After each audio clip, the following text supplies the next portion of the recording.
J'interviens 20 secondes dans votre vidéo juste pour vous apprendre une technique ridiculement facile pour voir des centaines d'autres vidéos d'informations alternatives et de qualité comme celle que vous regardez maintenant. Vous vous en doutez, une vidéo c'est comme un paquet de cigarettes, comme un café, comme une série, ça a un coût. Tous les jours, nous essayons de vous fournir l'information que vous recherchez, mais nous ne pouvons pas y arriver sans vous. Alors l'astuce ultime pour réussir à voir ces vidéos, pour nous aider à en produire d'autres, c'est de vous engager avec nous. Alors si vous avez aimé cette émission, aidez-nous à en produire d'autres et faites un don.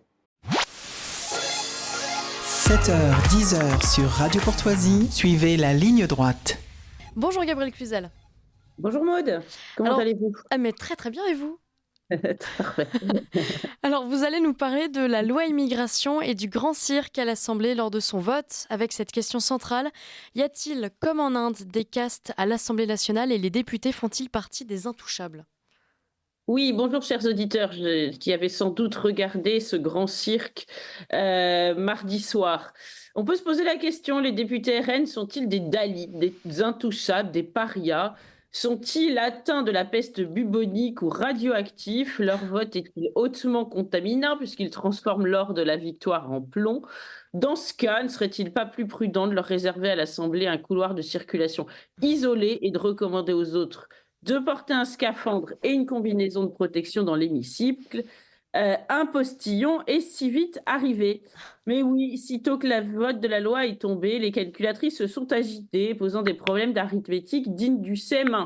Sachant qu'il y a eu 349 voix pour et 186 voix contre cette loi immigration, donc, et que les députés du RN au nombre de 88 ont tous voté, la loi est-elle passée grâce au groupe de Marine Le Pen?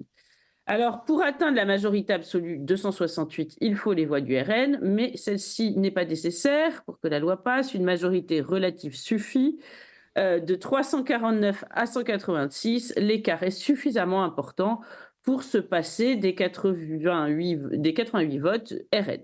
C'est en tout cas ce qu'ont mis en avant Gérald Darmanin donc c'était dès mardi soir et Elisabeth Borne mercredi matin pour tenter de prouver que leur loi n'était pas entachée par les sales pattes du Rassemblement national. Donc leurs 4 200 000 électeurs aux dernières législatives apprécieront.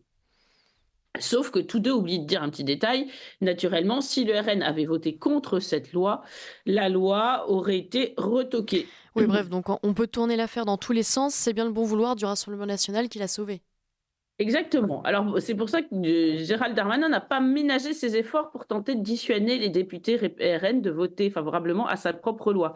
C'était assez ubuesque. Après les avoir menacés il y a quelques jours de les rendre responsables du prochain attentat ou acte de délinquance qui serait perpétré par un migrant sur notre sol s'il s'associait à la motion de rejet, il n'a pas hésité, dans un brusque volte-face, à déployer mardi soir des trésors de conviction pour démontrer avec force détail à quel point son projet de loi était immigrationniste. En gros, il disait: ne votez pas pour mon projet de loi, il ne va pas du tout vous plaire.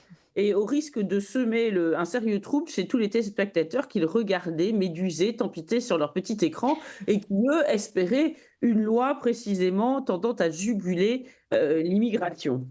Alors, ce théâtre de l'absurde pourrait prêter à rire, Gabriel Cluzel. Oui, toute cette pantomime ne serait en effet qu'une farce bouffonne si elle n'était pas aussi grave. Celui qui en parle le mieux est François-Xavier Bellamy. Il est député européen LR, il est habituellement peu tendre avec le RN, mais animé d'une grande rigueur intellectuelle, il a fait montre sur le plateau de BFM TV d'une sainte colère. Alors, je le cite, ouvrez les guillemets: il n'y a aucune démocratie au monde où on considère qu'on doit lire les résultats sans prendre en compte tous les votes. On est quand même une démocratie. Imaginez une seconde qu'on soit ici, là, maintenant, en train de parler en ces termes de la Hongrie. Et il menace même, si ça continue, je rentre à Bruxelles et je demande une procédure d'article 7 pour violation de l'état de droit contre la France.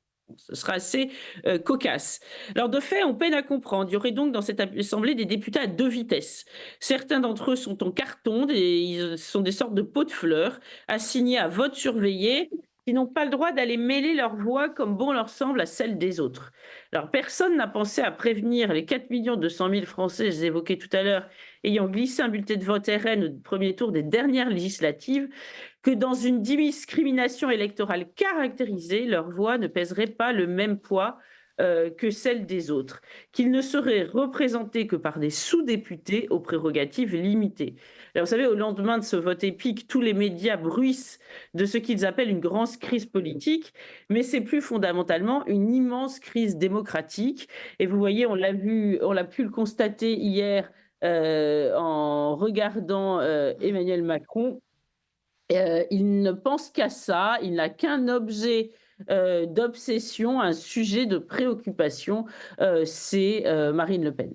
Oui, mais c'est une forme de déni parce que la crise démocratique existe, on est d'accord, et on a écouté Emmanuel Macron justement hier dans cet avou sur France 5 qui avait l'air de relativiser complètement cette séquence.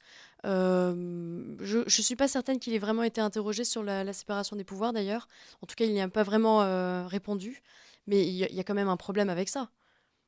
Non, mais il y a un problème de séparation des pouvoirs à tous les étages, évidemment, mais on peut citer un exemple prégnant qui est celui du Conseil constitutionnel, puisqu'il a dit d'ores et déjà qu'il allait saisir Ouais. le Conseil constitutionnel. Donc, pour une loi qu'il est censé avoir pilotée, puisque c'est Mm. son gouvernement qui l'a présentée, donc il va demander une autocensure de la part Ouais. enfin, il va demander sa propre censure plutôt de la part du Conseil constitutionnel.